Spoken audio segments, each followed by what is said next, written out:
Hello! Écoute, soit t'as cliqué sur cette vidéo parce que le titre t'a intrigué, soit tu me connais, alors ça va être un petit peu bizarre ou dans le meilleur des cas, tu vas t'abonner. Et puis le dernier cas, je pense que t'as dû peut-être te perdre sur YouTube, mais finalement c'est peut-être pas une mauvaise chose. Donc peu importe pourquoi t'as cliqué dessus, si t'as envie de savoir pourquoi j'ai tout quitté pour devenir entrepreneur, reste ici, je vais tout expliquer.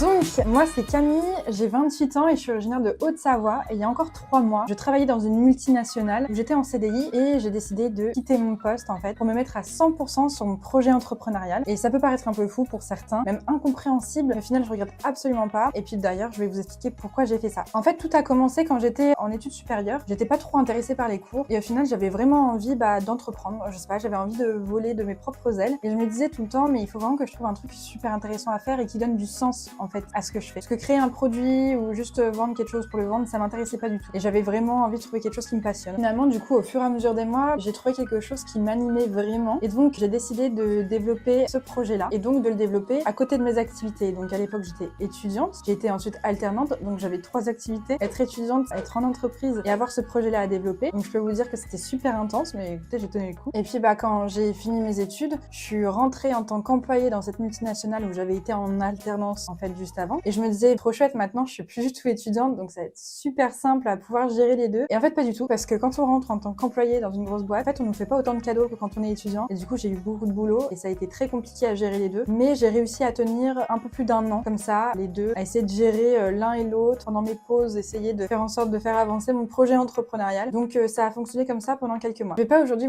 vous expliquer exactement en détail ce que c'est mon projet entrepreneurial, que je pense que ça fera l'objet d'une autre vidéo, parce que c'est vraiment long à expliquer. Par contre, je peux vous expliquer comment ça s'est intensifié au fil des mois. En fait, en 2021, mon projet a été lauréat d'un, on va dire, un gros concours entrepreneurial et ça nous a vraiment propulsé. C'est-à-dire qu'en fait, tout a été beaucoup plus vite. Il a fallu travailler beaucoup plus. Il a fallu que je donne beaucoup de mon temps pour pouvoir faire avancer ce projet et en fait, pouvoir le voir se concrétiser au bout de quelques temps. Et donc, en fait, plus les mois avançaient, plus je me disais, mais je vais pas y arriver. Aussi, plus j'avais envie de me lancer à 100% dans ce projet puisque c'est ce qui m'animait le plus. Au-delà du fait que j'adorais travailler dans cette multinationale et que j'aimais beaucoup mon poste, j'avais envie de voler de mes propres ailes comme c'était mon ambition depuis que j'avais été justement dans mes études supérieures. Les semaines passées, je réfléchissais de plus en plus en fait à quitter l'entreprise. Au final, ma décision a été prise. C'était difficile de la prendre puisqu'en fait, quand on sort d'études et qu'on se dit j'ai déjà réussi à avoir un CDI, c'est super. En plus, mon poste était top. J'adorais l'entreprise, ça m'a fait énormément grandir. Au-delà de ça, j'ai été super chanceuse parce que j'avais une voiture de fonction. J'étais quand même assez libre dans ce que je voulais faire sur ce poste-là. Je décidais quand même de tout quitter. Donc bon, finalement, faut croire que mon envie de voler de mes propres ailes était trop forte. Je crois que c'était en août 2022 que j'ai annoncé à mon manager que je souhaitais partir. Après, bien évidemment, vous savez, il y a je crois 3 mois de préavis à faire. Donc c'est pour ça qu'il faut quand même l'annoncer un petit peu en amont. En fait, lors de mon annonce, du coup, mon manager était super compréhensif, donc j'ai été vraiment soulagée. J'ai récolté aussi beaucoup de soutien de sa part et puis de la part d'autres personnes en fait de l'entreprise qui m'ont beaucoup encouragée à le faire. Beaucoup de gens m'ont félicité aussi de prendre le pas. Donc moi, je m'y attendais pas du tout parce que je me disais, je vais juste en fait quitter l'entreprise quoi. Normalement, ça devrait être l'inverse. Mais en fait, non, pas du tout. Et puis,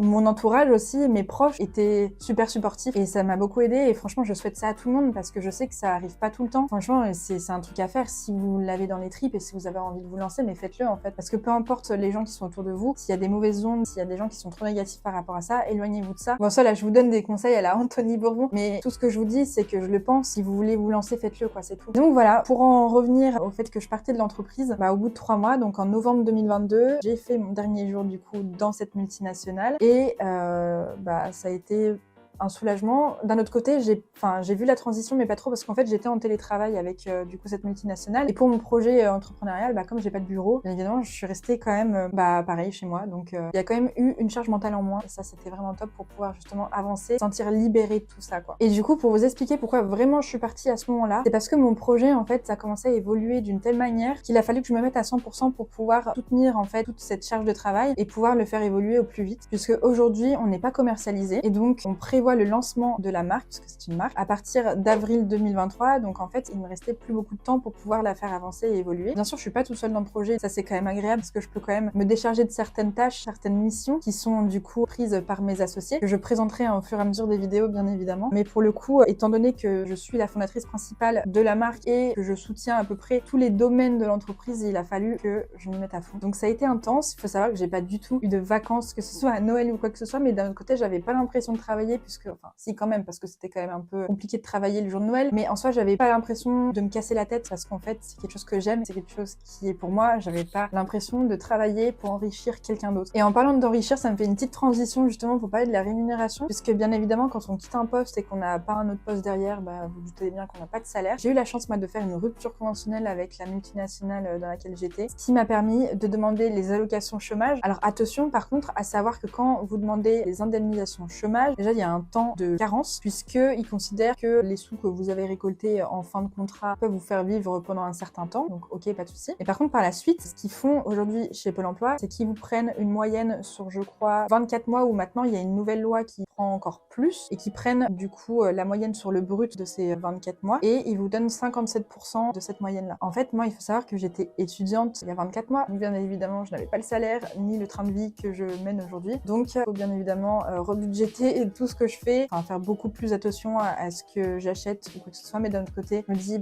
tant pis, c'est comme ça, c'est la vie et puis c'est pour le mieux au final, donc il faut quand même prendre ça en compte quand on quitte justement une entreprise ou quand on se lance à 100% dans un projet entrepreneurial et qu'on compte pas se rémunérer au début. Voilà, c'est quelque chose quand même qui est assez important. Voilà, en fait je vous ai un petit peu tout résumé en gros. Bien sûr j'ai pas fait tous les détails puisque ça aurait été trop long, surtout pour une première vidéo, parce qu'il faut savoir que c'est ma toute première vidéo sur YouTube. Je vous expliquerai, je pense, dans une vidéo suivante quel est mon projet entrepreneurial vraiment en détail avec cette petite vidéo en fond, peut-être, pourquoi pas. Voilà, donc juste pour vous faire savoir que moi j'ai lancé cette chaîne YouTube, c'est pas pour me faire connaître, pour me faire des sous sur YouTube, c'est vraiment en fait pour partager mon expérience, vous faire vivre mes prochains mois intenses du lancement de ma marque, et puis aussi vous donner tous les conseils que je peux vous donner avec mon expérience, enfin mon humble expérience qui est quand même encore un peu jeune, et qu'on partage tout ça ensemble. Récolter aussi vos conseils, il y en a beaucoup d'entre vous qui ont peut-être déjà vécu ce que je vis, et aussi qui sont entrepreneurs ou qui ont des questions, ou je sais pas. Voilà, ce que je compte faire, c'est vraiment créer une espèce de petite communauté autour de ça, et de pouvoir s'enrichir les uns les autres. Par contre, alors là vous voyez pas parce que je suis devant, mais pour vous donner une petite idée de ce que je fais, il y a une vidéo en fait qui tourne à l'arrière en fond, qui pourra vous donner peut-être un petit indice sur ce que peut être mon projet entrepreneurial. Alors là où on tombe sur le mauvais moment parce que du coup on voit pas du tout, mais voilà, je vous laisse 2 secondes, 1,